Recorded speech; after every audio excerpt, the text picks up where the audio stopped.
i7ல 7th generation price பார்த்தீங்கன்னா 24 ரூபாய்க்கு தரப்போறோம் நண்பா. இது பார்த்தீங்கன்னா கேமிங் லேப்டாப். கேமிங்னா கேமிங் மட்டுமே கிடையாது, AutoCAD, Photoshop, courier, multimedia, rendering, civil சப்போர்ட்டான ஒர்க் எல்லாத்துக்குமே சப்போர்ட் ஆகும். ஹெச் ப்ராசருங்க, 4GB NVIDIA 1050 Tiல பார்த்தீங்கன்னா 4GB கிராஃபிக்ஸ் கார்டோட வந்திருக்கு. இன்னைக்கு அந்த லேப்டாப் பற்றி தான் பார்க்க போகிறோம். ஸோ பாருங்க நண்பா, லேப்டாப் வந்து நமக்கு இந்த லேப்டாப் தான் வரும். ஏசர் ப்ரெடியேட்டர் மாடலுங்க. கீபோர்டு பேக்லைட் ஆப்ஷன் வந்திருக்கு. 15.6 inch full HD display. So லேப்டாப்போட மாடல் மற்ற டீட்டெயில் என்னன்னு உங்களுக்கு காட்டிடுறேன். ஸோ லேப்டாப்போட மாடல் பார்த்தீங்கன்னா ஏசர் ப்ரெடியேட்டர் G3572 மாடலுங்க. பர்ஃபார்மன்ஸ் என்னன்னு பார்த்துலாம்.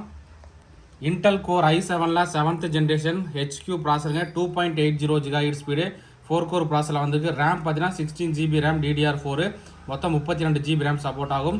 அதே மாதிரி எஸ்எஸ்டி பார்த்தீங்கன்னா 128GB NVMe SSD. Hard disk பார்த்தீங்கன்னா 1TB ஹார்ட் டிஸ்க் கூட வந்திருக்கு.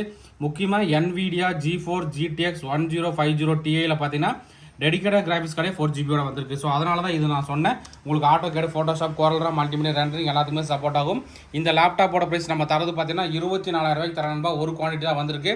ரேட்டு பார்த்தீங்கன்னா ஃபிக்ஸ்டு ப்ரைஸ் தான். ஸோ இந்த ரேட்டுக்கு பார்த்தீங்கன்னா உங்களுக்கு லேப்டாப் கிடைக்காது. ஸோ நண்பர்கள் எந்த அளவுக்கு குயிக்காக புக் பண்ண முடியுமா பண்ணிக்கலாம். ஓகே நண்பா, தேங்க்யூ.